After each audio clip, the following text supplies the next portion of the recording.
नमस्कार दोस्तों। इस वीडियो में हम चैप्टर 3 का पार्ट 2 कर रहे हैं। तो चलिए शुरू करते हैं। In performing an audit of the financial statement, the auditor should have और obtain the knowledge of the business. Explain in the light of the essay 315, identifying and assessing the risk of the material statement through understanding the entity and its environment. Obtain the knowledge of business.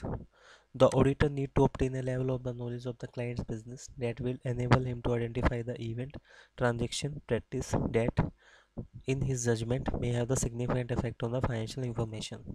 Basically auditor को एक level of the knowledge लेनी पड़ेगी client के business की, identify करने के लिए events को, ट्रांजेक्शन्स को या प्रैक्टिसेस को जो उसके जजमेंट को इफेक्ट करती हैं या फाइनेंशियल इंफॉर्मेशन को अफेक्ट करती हैं। As per the essay 315, identify and assessing the risk of the material misstatement through the understanding the entity and its environment, the auditor shall obtain an understanding of the following. इन सारी चीज़ों की basically understanding लेगा वो as per the S 315। Relevant industry, regulatory and the other external factor including the applicable FRF. Basically कौन सी industry में काम कर रही है वो। अगर आप ऑटोमोबाइल इंडस्ट्री की एग्जांपल लेते हो तो कार्स की कंपनी ऑटोमोबाइल इंडस्ट्री में क्या क्या रेगुलेशन लगते हैं उस पर, BS6 और BS4। एक्सटर्नल फैक्टर्स क्या हैं, एप्लीकेबल फ्रेमवर्क क्या है, नेचर ऑफ द एंटिटी कैसा है, उसके ऑपरेशंस कैसे हैं, उसके ओनरशिप किसके पास है, the type of the investment entity is making, किस टाइप की इन्वेस्टमेंट एंटिटी ने कर रखी है और क्या प्लान्स है उसके इन्वेस्टमेंट्स करने के, और एंटिटी स्ट्रक्चर कैसे है, कैसे वो फाइनेंस की गई है, कैसे एनेबल करते हैं ऑडिटर को ये अंडरस्टैंड करने के लिए classes of the transactions, accounting balances और डिस्क्लोजर आपके जो एक्सपेक्ट किए जा रहे हैं फाइनेंशियल स्टेटमेंट में।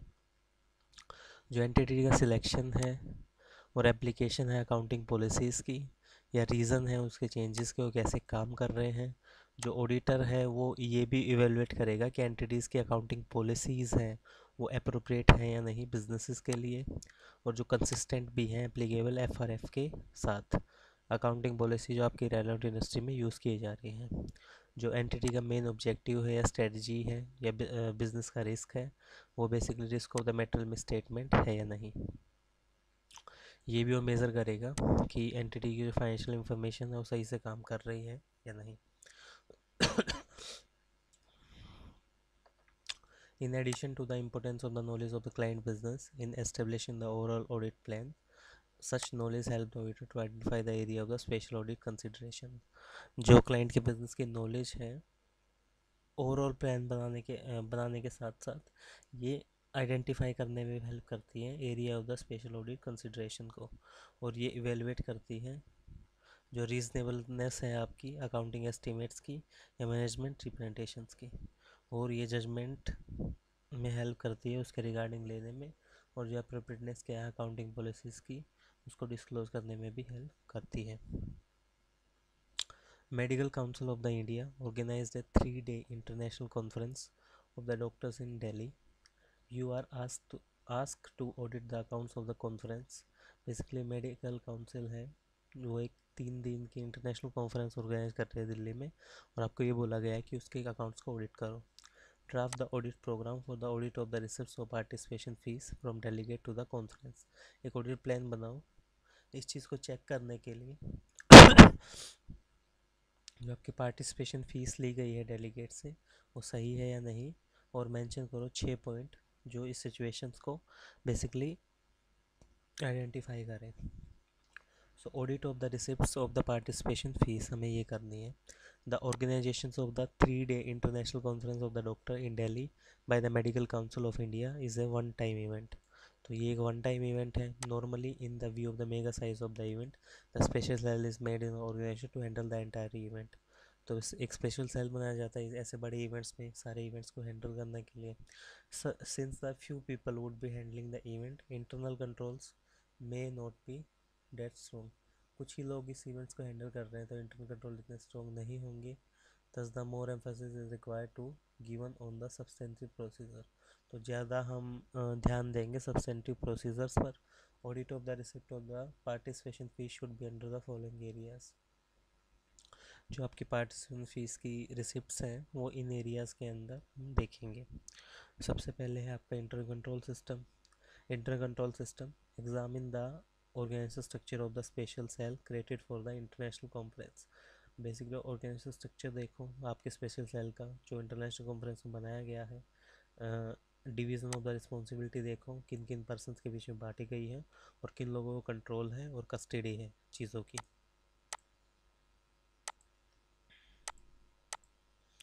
वेरीफाई करो इंटरनल कंट्रोल सिस्टम को। ये रिस्ट्रिक्ट करने के लिए जो आपके पार्टिसिपेशन, ये रिस्ट्रिक्ट करने के लिए जो अनरजिस्टर्ड पार्टिसिपेट्स हैं वो उसमें एंटर ना कर सके। Rate of the participation fees verify करो रेफरेंस है कि आपका रेजोल्यूशन पास किया गया है ऑर्गेनाइजेशन के द्वारा या मेडिकल काउंसिल के द्वारा कि ये आपकी फ़ीस रखी जाएगी। और ये भी वेरीफाई करो जो रेट है, रेट फ्रॉम द लिटरेचर और the registration from the circulator for the promotion of conference. तो ये भी वेरीफाई करो जो भी आपका रेट है वो आपके कॉन्फ्रेंस के द्वारा ही आया है।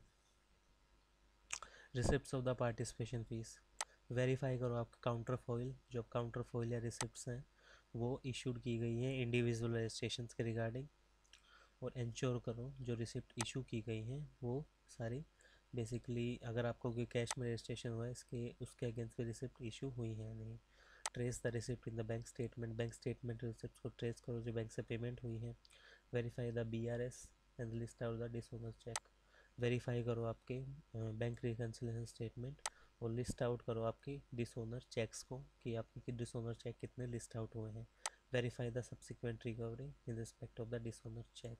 आपके जितने भी चेक डिसऑनर हुए थे उस केसेस पे आपकी सब्सिक्वेंट रिकवरी देखो कि कितनी आपकी सब्सिक्वेंट रिकवरी हुई है जिन चेक्स को डिसऑनर कर दिया गया था। Overall checking verify the total receipt of the participation fees shown in the financial statement. ये वेरीफाई करो जो आपकी total receipt of the participation fees आई थी फाइनेंशियल स्टेटमेंट में वो कितनी थी with reference to the total number of the receipt issue to participants. जो आपकी जो पार्टिसिपेंट्स हैं उनको total number of the fees issue की गई थी उसके मुताबिक। क्रॉस चेक करो आपके total number of the delegate कितने आए थे रेफरेंस में और कितनी किट्स डिस्ट्रीब्यूटेड की गई हैं पार्टिसिपेंट्स को। बिल ऑफ द कैटर देखो जिसने मील्स प्रोवाइड किए थे। कैपेसिटी ऑफ द हॉल देखो कहीं बैठने की 100 की कैपेसिटी थी लेकिन टिकट काट रखे 500 बंदों की। पार्टिसिपेशन सर्टिफिकेट देखो सबको इशू किया गया नहीं। फॉरेन डेलीगेट्स जो आए थे उसमें देखो कि उनकी रजिस्ट्रेशन फ़ीस हायर थी या नहीं और ये भी इंश्योर करो कि वो रजिस्टर्ड हुए हों हायर फीस पे। Special issue take out the list of the absentee और in case of the nil absentees probe the issue further. तो ये भी देखो कि आपके एब्सेंटीज़ हैं वो उनकी लिस्ट निकालो और जिसमें अगर आपके एब्सेंटीज बिल्कुल भी नहीं है तो इस इशू को आगे डिस्कस करो। If the certain participants are exempted for the payment of fees.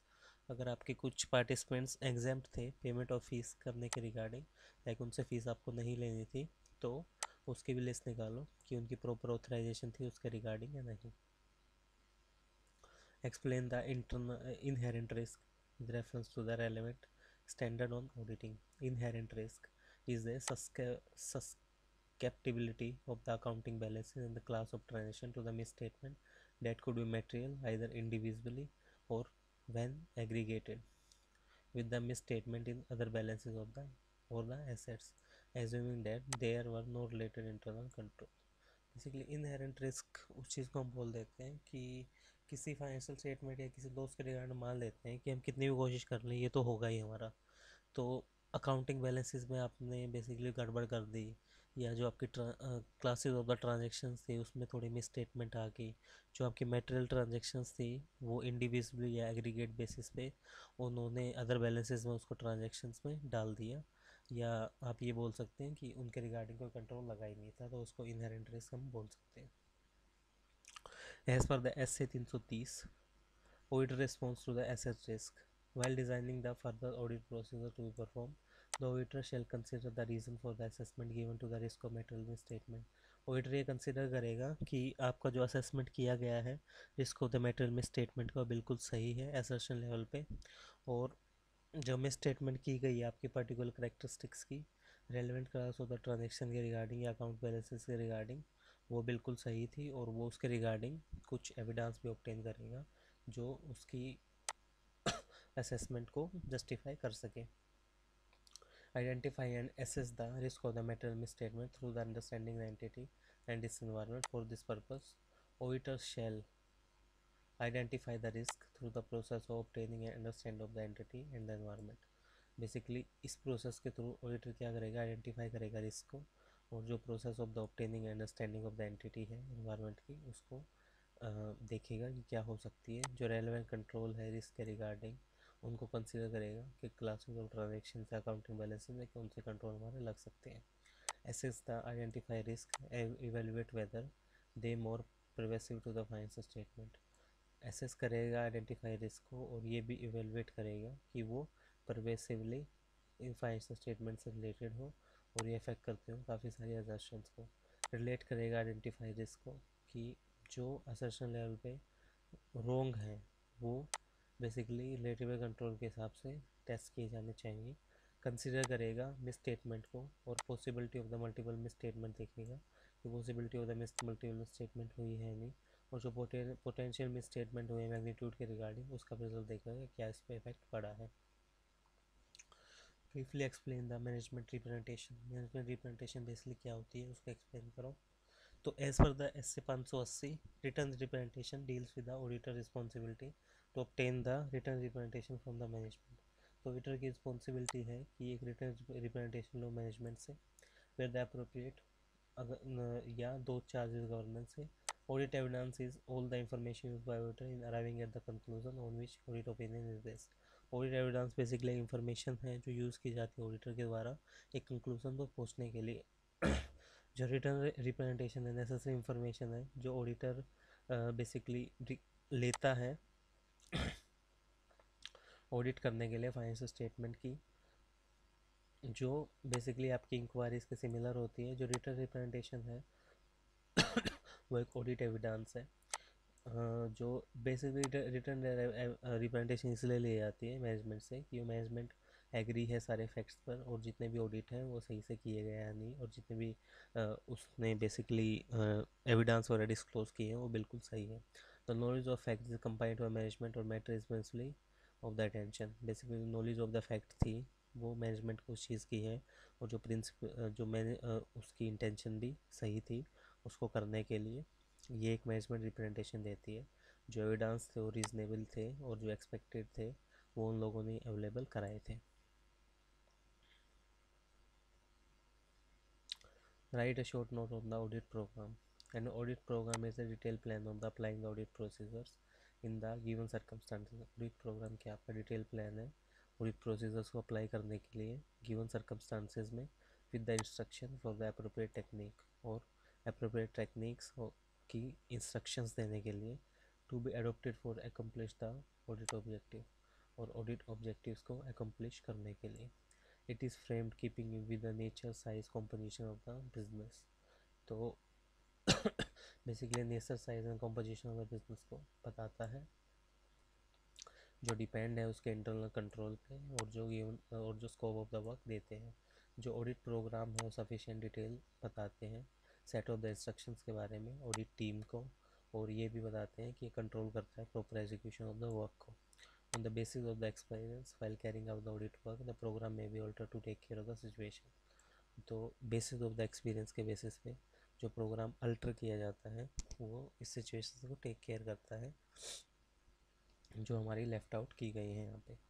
जो अगर कोई काम है वो ओरिजिनली बेसिकली आपको प्रोवाइड किया जाता है और जिस पे डाउट है कि ये नेसेसरी और इरेलेवेंट हो सकता है तो उसको हटा दिया जाता है ऑडिट प्रोग्राम से, और पीरियडिकली रिव्यू किया जाता है ऑडिट प्रोग्राम को एसेस करने के लिए कि ये सेम ऑडिट प्रोग्राम कंटिन्यू हो हर एक ऑडिट के लिए और उसको सही से किया जा सके।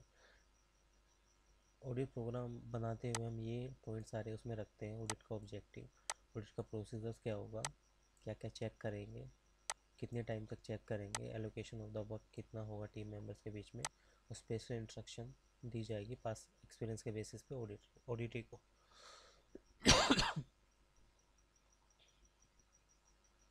Answer the following.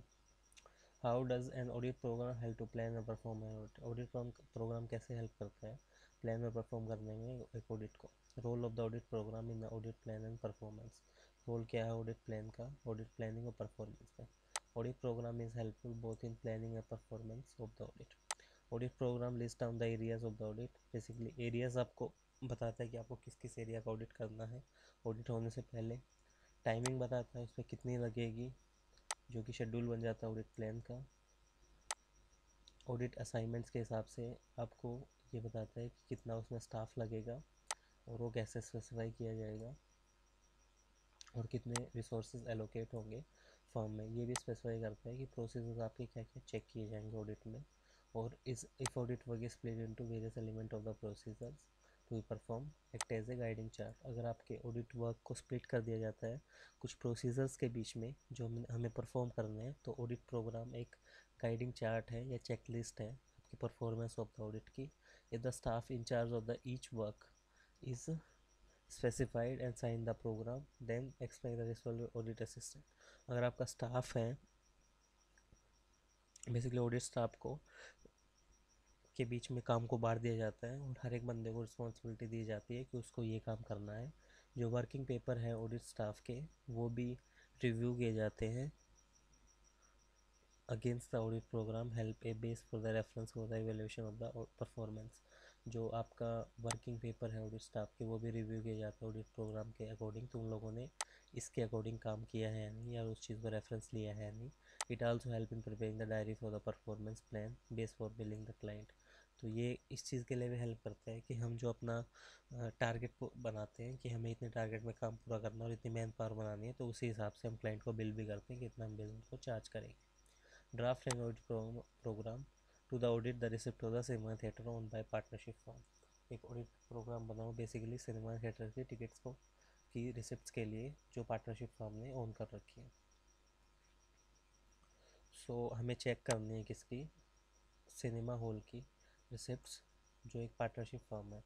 तो पार्टनरशिप डीड देखेंगे सबसे पहले हम, उसके बाद receipt of the cash from the partner on the capital, जो बेसिकली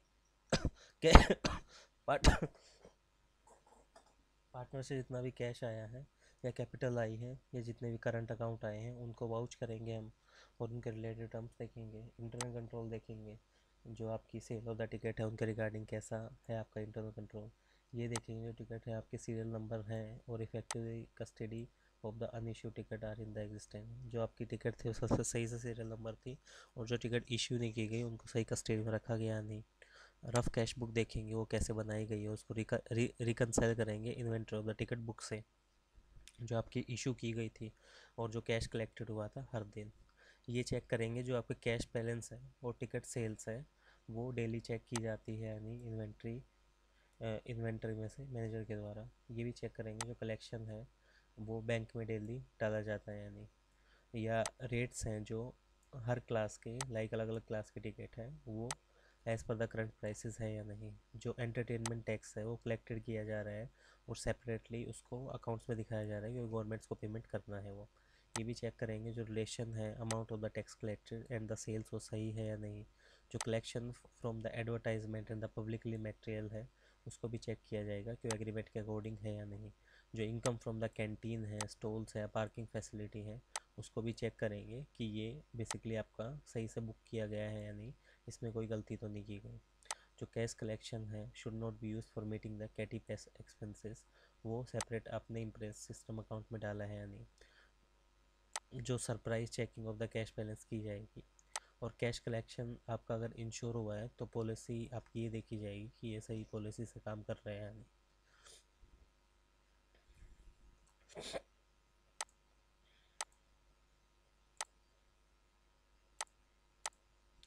Next है what are the auditing papers, discuss the various content of the permanent audit file and the current audit file। Auditing papers, working papers are the paper prepared and obtained by the auditor and written by him। working paper basically auditor prepare करता है और retain करता है in connection with the performance of audit। Performance और audit के connection में working paper are the property of the auditor, property है किसकी, ऑडिटर की। और जो ऑडिट डॉक्यूमेंटेशन है वो record of the audit procedure perform या रेलिवेंट एविडेंस ऑब्टेन या कंक्लूजन रीच, इनके बेसिस पे होती है। जो वर्किंग पेपर हैं आपके वो रिकॉर्ड है किसका, ऑडिट प्लान का। और जो नेचर और टाइमिंग है ऑडिटिंग की या प्रोसीजर परफॉर्म की वो आपकी कैसे काम कर रही है। जो कंक्लूजन आपके ड्रॉ किए गए हैं ऑडिट एविडेंस के थ्रू वो सही है या नहीं। बेसिकली रिकरिंग ऑडिट में दो टाइप के ऑडिट फाइल्स होती हैं। एक तो परमानेंट होती है। परमानेंट बेसिकली क्या होती है, information concerning the legal and organisation structure of the entity. उसके अंदर क्या होगी, ऑर्गेनाइजेशन की लीगल और ऑर्गेनाइजेशन स्ट्रक्चर क्या है उसकी उसकी बेसिकली आपकी इंफॉर्मेशन होगी। अगर इसके अंदर बेसिकली आपके मेमोरेंडम और आर्टिकल ऑफ एप्लीकेशन की इंफॉर्मेशन होती है। स्टैट्यूटरी कॉर्पोरेशन के केसेस में आपके एक्ट और रेगुलेशंस क्या क्या उस पर लगते हैं उनकी इंफॉर्मेशन होगी। Extend and copy of the important legal documents होगी और एग्रीमेंट होगी जो सॉलिड्स के रिगार्डिंग है। Record of the study and evaluation by internal control related to accounting system. आपकी इंटरनल कंट्रोल या अकाउंटिंग सिस्टम के रिगार्डिंग इंफॉर्मेशन होगी। नैरेटिव डिस्क्रिप्शन और क्वेश्चनरीज के हिसाब से, चार्ट्स के हिसाब से दी होगी। Copy of the audited financial statement of the previous year, जो आपके ऑडिटरी फाइनेंशियल स्टेटमेंट है पिछले साल के, उनकी इंफॉर्मेशन होगी। Analysis of the significant ratios and the trend, basically significant ratios हैं या ट्रेंड्स हैं उनको एनालाइज किया जाएगा, उनकी इंफॉर्मेशन होगी। Copy of the management letter issued by auditor, जो मैनेजमेंट लेटर इशू किया ऑडिटर ने उसकी इंफॉर्मेशन होगी। Record of the communication with the retiring auditor, जो आपका कम्युनिकेशन किया गया रिटायरिंग ऑडिटर के थ्रू, उसकी इंफॉर्मेशन होगी। Notes regarding the significant accounting policies जो अप्लाई हो रही है उसके नोट्स होंगे। और significant audit observation of the earlier year, जो आपकी ऑब्जर्वेशन थी पहले के साल होगी, वो सारी इंफॉर्मेशन उस पर होगी। Current audit file, the current file normally include correspondent related to the acceptance of the annual reappointment, जो आपके एनुअल रीअपॉइंटमेंट होंगे उसके रिगार्डिंग आपके बेसिकली कोरस्पॉन्डेंस हो गए। Extract of the important matter in the minutes of the board meeting, जो आपके important matter हैं बोर्ड मीटिंग के रिगार्डिंग वो आपके उसके अंदर होंगे, या जनरल मीटिंग्स के रिगार्डिंग जो रेलेवेंट है ऑडिट में। Evidence of the planning process of the audit and audit programme, जो जितने भी आपकी प्लानिंग प्रोसेस थी ऑडिट के रिगार्डिंग या ऑडिट प्रोग्राम के रिगार्डिंग वो आपके सारे होंगे। Analysis of the transaction balances, जितना भी आपने ट्रांजेक्शन बैलेंसेस पे एनालाइज किया है वो उसमें करंट ऑडिट फाइल में होंगे। Record of the nature timing extent of the audit process perform, जितने भी आपने ऑडिट प्रोसीजर परफॉर्म किए और उनका जो रिजल्ट आया था वो सारी चीज़ उसमें डालेंगे। Evidence that work perform by the assistant, जो आपके आर्टिकल असिस्टेंट ने काम किया था उसका आपने सुपरवाइज और रिव्यू किया है वो उसमें डाला जाएगा। Copy of the communication with the other auditor, दूसरे ऑडिटर से जो कम्युनिकेट किया है वो उसमें डाला जाएगा। कॉपी ऑफ द लेटर और the notes concerning the audit matter communicated और डिस्कस विद द क्लाइंट, जो आपने बेसिकली लेटर या नोट्स में जितना भी कम्युनिकेट किया था वो ये डिस्कस किया था क्लाइंट के साथ वो सारी चीज़ें डाली जाएंगी। Letter of the representation of the confirmation receive from the client, letter of the representation और कंफर्मेशन आपको जितना मिला है वो आपको उसमें डाला जाएगा। Conclusion reached by the auditor considering the significant aspect of the audit, जितने भी आपको कंक्लूजन मिले हैं ऑडिटर को सिग्निफिकेंट एस्पेक्ट के रिगार्डिंग वो इसमें डाले जाएंगे। Copies of the financial information being reported and related audit report, जो आपकी फाइनेंशियल इंफॉर्मेशन की कॉपी होगी रिलेटेड ऑडिट प्रोसेस से रिगार्डिंग वो उसमें डालेंगे। तो ये सारी चीज़ें इसमें डाली जाएंगी। तो आज की वीडियो के लिए इतना ही। बेसिकली आगे आगे की वीडियो में हम आगे क्वेश्चंस कवर करेंगे।